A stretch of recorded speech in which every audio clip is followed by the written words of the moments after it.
মৰমৰ ছাত্ৰ ছাত্ৰীসকল, আমি আজি আলোচনা কৰিবলৈ আগবাঢ়িছোঁ নৱম শ্ৰেণীৰ সমাজ বিজ্ঞান পাঠ্যক্ৰমৰ ইতিহাস খণ্ডৰ এটি পাঠ ভাৰতলৈ ইউৰোপীয়সকলৰ আগমন। পাঠটোৰ আলোচ্য বিষয়বস্তু যথেষ্ট দীঘলীয়া হোৱাৰ বাবে আমি পাঠটো কেইবাটাও ভিডিঅ'ত প্ৰস্তুত কৰিছোঁ। গতিকে তোমালোকেও যেন গোটেইলানি ভিডিঅ' চোৱা। পাঠটোৰ মূল আলোচ্য বিষয়কেইটা হৈছে ভাৰত চৰকাৰ আইন 1858, ভাৰতীয় পৰিষদ আইন 1861, কেন্দ্ৰীয় শাসন, স্থানীয় স্বায়ত্ত শাসন ৰূপায়ণত লৰ্ড ৰিপনৰ ভূমিকা আৰু অসামৰিক সেৱাৰ ভাৰতীয়কৰণ। আজিৰ প্ৰথম খণ্ডটিত আমি ইয়াৰে প্ৰথম কেইটামান বিষয়হে আলোচনা কৰিম। পাঠটোৰ মূল বিষয়কেইটা আলোচনা কৰাৰ আগেয়ে আমি পাঠটোৰ পৰিচয়মূলক হিচাপে কিছু কথা আলোচনা কৰি ল'ব বিচাৰিছোঁ। ছাত্ৰ ছাত্ৰীসকল, তোমালোকে নিশ্চয় জানা যে মানৱৰ ইতিহাসেই হৈছে প্ৰব্ৰজনৰ ইতিহাস। প্ৰাক ঐতিহাসিক কাল অৰ্থাৎ ইতিহাসে ঢুকি নোপোৱা কালৰ পৰাই মানুহে বিভিন্ন উদ্দেশ্যেৰে এখন ঠাইৰ পৰা আন এখন ঠাইলৈ ঘূৰি ফুৰিছিল। কাৰোবাৰ যদি নতুন কথা জনাৰ হাবিয়াস, কাৰোবাৰ আকৌ জীৱন নিৰ্বাহৰ বাবে সুগম অৰ্থাৎ অনুকূল ঠাই বিচাৰি যাত্ৰা, কাৰোবাৰ উদ্দেশ্য আকৌ ব্যৱসায় বাণিজ্য। মুঠতে বিভিন্ন উদ্দেশ্যেৰে মানুহে অতীজৰে পৰাই এখন ঠাইৰ পৰা আন এখন ঠাইলৈ বা এখন দেশৰ পৰা আন এখন দেশলৈ প্ৰব্ৰজন কৰিছিল অৰ্থাৎ ঘূৰি ফুৰিছিল। প্ৰাচ্যৰ অৰ্থাৎ পূবৰ দেশসমূহৰ লগতো পাশ্চাত্য অৰ্থাৎ পশ্চিমৰ দেশ যেনে ইউৰোপ, আমেৰিকা আদি দেশসমূহৰ লগতো আহ যাহ চলিছিল।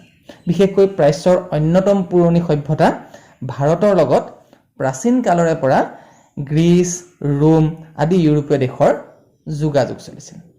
আজিৰ পাঠত বিশেষকৈ আমি ভাৰতলৈ আগমন ঘটা ইউৰোপীয়সকলৰ সম্পৰ্কেহে আলোচনা কৰিম। প্ৰথম অৱস্থাত গ্ৰীক, ৰোমান আদি ইউৰোপীয় জাতিসকলে লোহিত, পাৰস্য আৰু আফগানিস্তানৰ ভিতৰেদি থকা স্থলপথেৰে ভাৰতৰ লগত বাণিজ্যিক সম্পৰ্ক স্থাপন কৰিছিল। খ্ৰীষ্টাব্দ 6ষ্ঠ শতিকালৈ এই সম্পৰ্ক বৰ্তি আছিল। কিন্তু খ্ৰীষ্টীয় 7ম শতিকাৰ পৰা সাগৰীয় পথত আৰৱ বাহিনীৰ একছত্ৰীয় আধিপত্য বিস্তাৰ হোৱাত এই যোগাযোগ কমি আহিছিল। পিছলৈ ইউৰোপীয়সকলে ভাৰতলৈ আহিবলৈ এক বিকল্প পথৰ প্ৰয়োজনীয়তা অনুভৱ কৰে আৰু এই নতুন পথ অনুসন্ধানৰ ক্ষেত্ৰত প্ৰথম আগভাগ লৈছিল পৰ্তুগীজসকলে। পৰ্তুগীজ নাবিকসকল আছিল দুঃসাহসিক আৰু দুৰ্দমনীয়। তেওঁলোকে ভাৰতৰ সৈতে নতুন নৌপথ আৱিষ্কাৰৰ উদ্দেশ্যে অচিন অজান সমুদ্ৰত নাও মেলি দিছিল। তেনে এজন পৰ্তুগীজ নাবিক হৈছে বাৰ্থলোমেউ ডিয়াজ। বাৰ্থলোমেউ ডিয়াজৰ জন্ম হৈছিল পৰ্তুগালত 1450 খ্ৰীষ্টাব্দত আৰু তেখেতৰ মৃত্যু হৈছিল দক্ষিণ আফ্ৰিকাৰ কেপ অফ গুড হোপত 1500 চনৰ 29 মে'ত। তোমালোকে ফটোখন চাব পাৰা। এইজন হৈছে বাৰ্থলোমেউ ডিয়াজ আৰু তেওঁৱেই 1487 খ্ৰীষ্টাব্দত ভাৰতলৈ অহা পথৰ সন্ধান কৰি আফ্ৰিকা মহাদেশৰ দক্ষিণ দিশত অৱস্থিত উত্তমাখা অন্তৰীপত উপস্থিত হৈছিলেহি।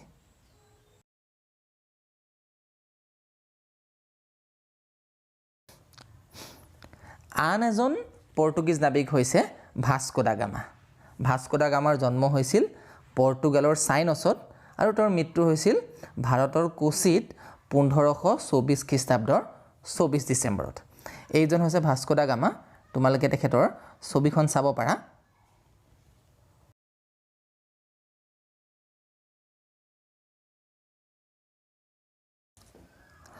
এইজন ভাস্কো দা গামাই বাৰ্থলোমেউ ডিয়াজ উত্তমাখা অন্তৰীপত উপস্থিত হোৱাৰ 10 বছৰৰ পিছত অৰ্থাৎ 1498 খ্ৰীষ্টাব্দত মেউ ডিয়াজ অহা পথেৰেই আহি দক্ষিণ ভাৰতৰ কালিকট বন্দৰত উপস্থিত হৈছিল। এয়া তোমালোকক মই মেপত দেখাইছোঁ কেনেকৈ ভাস্কো দা গামাই পৰ্তুগালৰ পৰা আহি দক্ষিণ ভাৰতৰ কালিকট বন্দৰত উপস্থিত হৈছিলহি। তোমালোকে চাব পাৰা তোমালোকৰ পাঠ্যপুথিটো মেপত এই গোটেই পথটো আঁকি থোৱা আছে এয়া লগতে আন এখন মেপো আছে তোমালোকে দেখিবা যে তাত কেনেকৈ আহি তেওঁ কালিকট বন্দৰত উপস্থিত হৈছে আৰু তাৰ পিছত আহি কোচিত উপস্থিত হৈছেহি ভাস্কো দা গামাৰ এই নতুন জলপথৰ আৱিষ্কাৰে ভাৰতৰ সৈতে পাশ্চাত্যৰ পোনপটীয়া যোগাযোগৰ সূচনা কৰিছিল এক কথাত এই যোগাযোগে ভাৰত তথা সমগ্ৰ পৃথিৱীৰ ইতিহাসত এক নতুন যুগৰ সূচনা কৰিছিল এইবাৰ আমি ভাৰতলৈ অহা ইংৰাজসকলৰ বিষয়ে আলোচনা কৰিবলৈ আগবাঢ়িছোঁ পৰ্তুগীজসকলৰ দৰে ইংৰাজ নাবিকসকলেও নতুন নতুন সাগৰীয় পথৰ অন্বেষণ কৰিছিল 1580 চনতেই ফ্ৰান্সিছ ড্ৰেক নামৰ এজন ইংৰাজ নাবিকে জলপথেৰে গোটেই পৃথিৱী ভ্ৰমণ কৰিবলৈ সক্ষম হৈছিল একেদৰে 1582 চনত ৰাল্ফ ফিটছ নামৰ এজন নাবিকে ভাৰত আৰু ব্ৰহ্মদেশ ভ্ৰমণ কৰিছিল পৰ্তুগীজসকলৰ দৰে ইংৰাজসকলৰো মূল উদ্দেশ্য আছিল ব্যৱসায় এইজন ৰাল্ফ ফিটছ ভাৰত আৰু ব্ৰহ্মদেশ ভ্ৰমণ কৰাৰ সময়ত তেতিয়াৰ কামৰূপ অৰ্থাৎ আমাৰ অসমলৈ আহিছিল তেওঁৰ ভ্ৰমণটোকাত সেই সময়ৰ কোচ ৰাজ্য আৰু আহোম ৰাজ্যৰ বৰ্ণনা পোৱা যায় তেওঁ কোচ ৰজা নৰনাৰায়ণ চিলাৰায় সম্পৰ্কে তথা সেই সময়ৰ ৰাজ্য ব্যৱস্থা সম্পৰ্কে বহু কথা লিখি থৈ গৈছিল তোমালোকে এই সম্পৰ্কে পিছলৈ বিভিন্ন কিতাপত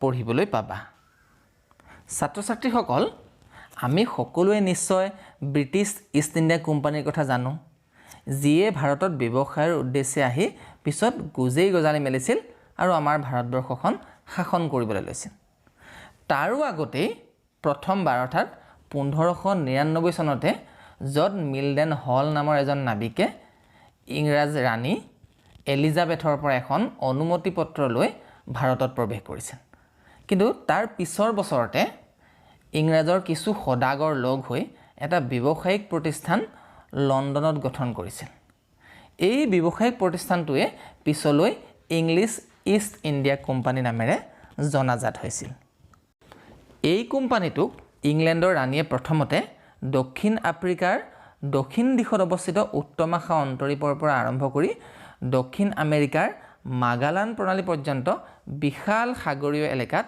15 বছৰৰ বাবে বেহা বেপাৰ কৰাৰ অনুমতি প্ৰদান কৰিছিল অৱশ্যে এই কোম্পানীটোৱে সাগৰীয় পথেৰে ভাৰতবৰ্ষত উপস্থিত হোৱাৰ আগেয়ে সুমাত্ৰা জাভা মালাক্কা আদি ঠাইত মছলাৰ ব্যৱসায় কৰিছিল আকৌ 1608 খ্ৰীষ্টাব্দত ইংলেণ্ডৰ ৰজা প্ৰথম জেমছে ভাৰতৰ সৈতে বেহা বেপাৰ কৰাৰ উদ্দেশ্যে কেপ্টেইন উইলিয়াম হকিন্স নামৰ এজন ব্ৰিটিছ সদাগৰৰ যোগেদি মোগল সম্ৰাট জাহাংগীৰলৈ এখন আবেদন পত্ৰ প্ৰেৰণ কৰিছিল হকিন্সে তাপ্তি নদীৰ মোহনাৰে চুৰাট বন্দৰত আহি উপস্থিত হৈছিল কেপ্টেইন উইলিয়াম হকিন্সে 1609 খ্ৰীষ্টাব্দৰ এপ্ৰিল মাহত আগ্ৰাত উপস্থিত হৈ মোগল ৰাজদৰবাৰত সম্ৰাট জাহাংগীৰক সাক্ষাৎ কৰিছিল আৰু এয়াই আছিল ইংৰাজৰ প্ৰথম আগ্ৰাত পদাৰ্পণ এইজন উইলিয়াম হকিন্সে 2 বছৰ কাল মোগল সাম্ৰাজ্যত থাকি সম্ৰাটৰ পৰা বেহা বেপাৰৰ কিছু সুবিধা আদায়ৰ চেষ্টা চলাইছিল আকৌ 1615 খ্ৰীষ্টাব্দত ইংলেণ্ডৰ ৰজা প্ৰথম জেমছে ছাৰ থমাছ ৰ' নামৰ এজন ইংৰাজক পুনৰ জাহাংগীৰৰ ওচৰলৈ প্ৰেৰণ কৰিছিল থমাছ ৰ'য়ে আজমিৰত উপস্থিত হৈ সম্ৰাট জাহাংগীৰক দেখা কৰিছিল থমাছ ৰ'য়ে অৱশ্যে মোগল সম্ৰাট জাহাংগীৰৰ লগত কোনো ধৰণৰ বাণিজ্যিক চুক্তি কৰিব পৰা নাছিল যদিও জাহাংগীৰে ইংৰাজ সদাগৰসকলক চুৰাটত বাণিজ্যিক কুঠি স্থাপনৰ অনুমতি প্ৰদান কৰিছিল ইয়াৰ পিছতো ইংৰাজ সদাগৰসকলে ভাৰতৰ সৈতে বাণিজ্যিক চুক্তি কৰিবৰ বাবে বিভিন্ন ধৰণে প্ৰচেষ্টা চলাই আছিল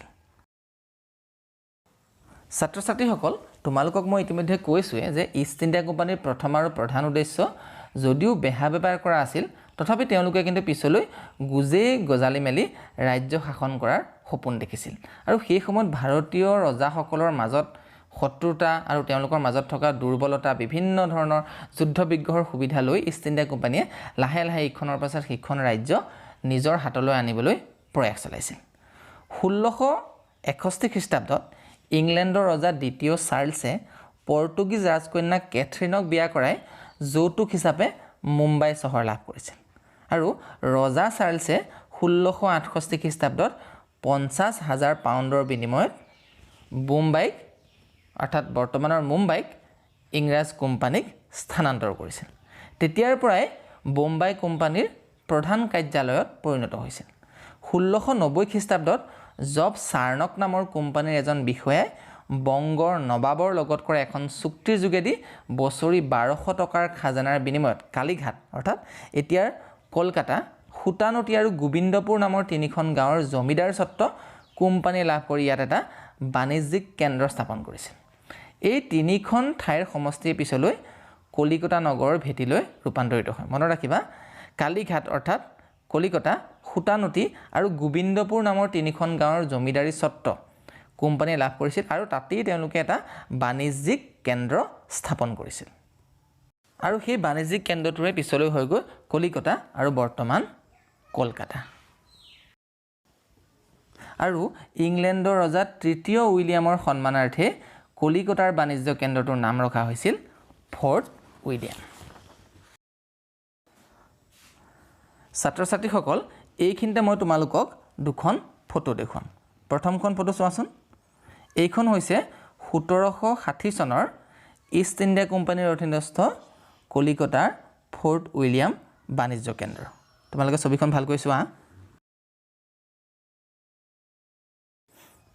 এইখন আন এখন ফটো, সেই একেই ইষ্ট ইণ্ডিয়া কোম্পানীৰ অধীনস্থ কলিকতাৰ ফৰ্ট উইলিয়াম বাণিজ্য কেন্দ্ৰ 1828 চনৰ।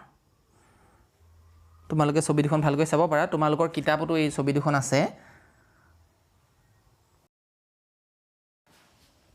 ছাত্ৰ ছাত্ৰীসকল, আমি পুনৰ ইষ্ট ইণ্ডিয়া কোম্পানীৰ কথালৈ ঘূৰি আহিছোঁ। ইষ্ট ইণ্ডিয়া কোম্পানীৰ এজন সাধাৰণ কৰ্মচাৰী আছিল ৰবাৰ্ট ক্লাইভ, কিন্তু তেওঁ ভাৰতত ঔপনিৱেশিক সাম্ৰাজ্য গঢ়ি তোলাৰ কূটনৈতিক কলাকৌশল অতি কম দিনৰ ভিতৰতে আয়ত্ব কৰি ল'বলৈ সক্ষম হৈছিল।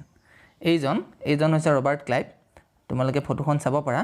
তেওঁৰ জন্ম হৈছিল ইংলেণ্ডত 1725 খ্ৰীষ্টাব্দত আৰু মৃত্যু হৈছিল ইংলেণ্ডৰ লণ্ডনত 1774 খ্ৰীষ্টাব্দত। এইজন ৰবাৰ্ট ক্লাইভে নিজৰ কোম্পানীৰ স্বাৰ্থত আনবোৰ বিদেশী ইউৰোপীয়ান কোম্পানীক ভাৰতৰ পৰা কেনেধৰণে বহিষ্কাৰ কৰিব পাৰি তাৰে আঁচনি প্ৰস্তুত কৰিছিল। তেওঁ যুদ্ধবিগ্য নতুবা মিত্ৰতাৰ পাশেৰে ভাৰতৰ দেশীয় ৰজাসকলক কোম্পানীৰ ফলীয়া কৰিবলৈ প্ৰয়াস চলাইছিল। বংগৰ নবাব, হায়দৰাবাদৰ নিজাম, অৱধৰ নবাব, ৰাজপুতনাৰ ৰজা আদিয়ে কোম্পানীৰ সৈতে মিত্ৰতা কৰিয়ে নিজৰ কৰ্তৃত্ব বিসৰ্জন দিব লগা হৈছিল। এইজন ৰবাৰ্ট ক্লাইভে 1757 খ্ৰীষ্টাব্দৰ পলাশী যুদ্ধত বংগ, বিহাৰ আৰু উৰিষ্যাৰ নবাব চিৰাজউদ্দৌলাক চল চাতুৰিৰে পৰাস্ত কৰি ভাৰতত ব্ৰিটিছ সাম্ৰাজ্যৰ লাই খুঁটা স্থাপন কৰিছিল আৰু ইয়ে ভাৰতত ব্ৰিটিছ সাম্ৰাজ্যবাদ প্ৰতিষ্ঠাৰ পথ সুগম কৰি তুলিছিল। ৰবাৰ্ট ক্লাইভৰ পৰা লৰ্ড ডেলহাউছিৰ শাসনৰ সময়লৈকে অৰ্থাৎ 1856 চনলৈকে ইষ্ট ইণ্ডিয়া কোম্পানীয়ে সমগ্ৰ ভাৰতবৰ্ষত ব্ৰিটিছ সাম্ৰাজ্যবাদৰ উপনিৱেশ স্থাপন কৰিছিল। ছাত্ৰ ছাত্ৰীসকল, পৰাধীন ভাৰতবৰ্ষত সুদীৰ্ঘ কালজুৰি ব্ৰিটিছ শাসন চলিছিল আৰু অৰ্থাৎ 1947 চনত ভাৰত স্বাধীন হোৱালৈকে এই পৰাধীন ভাৰতৰ সুদীৰ্ঘ কাল অৰ্থাৎ এই গোটেই সময়ছোৱা দুটা ভাগত মূলতঃ ভাগ কৰিব পাৰি।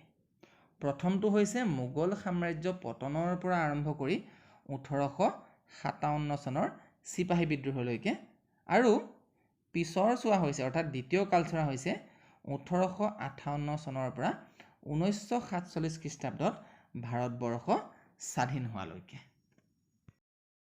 ছাত্ৰ ছাত্ৰীসকল, তোমালোকে নিশ্চয় জানা যে 1857 চনৰ চিপাহী বিদ্ৰোহৰ পিছতেই ভাৰতত ইষ্ট ইণ্ডিয়া কোম্পানীৰ শাসনৰ অন্ত পৰিছিল আৰু ব্ৰিটেইনৰ ৰাণীয়ে ভাৰতবৰ্ষৰ শাসনভাৰ পোনপটীয়াকৈ নিজৰ হাতলৈ নিছিল। আজিৰ আলোচনাত আমি ইষ্ট ইণ্ডিয়া কোম্পানীৰ শাসনলৈকে আলোচনা কৰিলোঁ। ইয়াৰ পৰৱৰ্তী খণ্ডত আমি ভাৰতবৰ্ষত ব্ৰিটেইনৰ পোনপটীয়া শাসন কাৰ্যৰ বিষয়ে আলোচনা কৰিম আৰু বিভিন্ন আলোচ্য বিষয়ৰ ওপৰত আমি পাঠ আগবঢ়াম।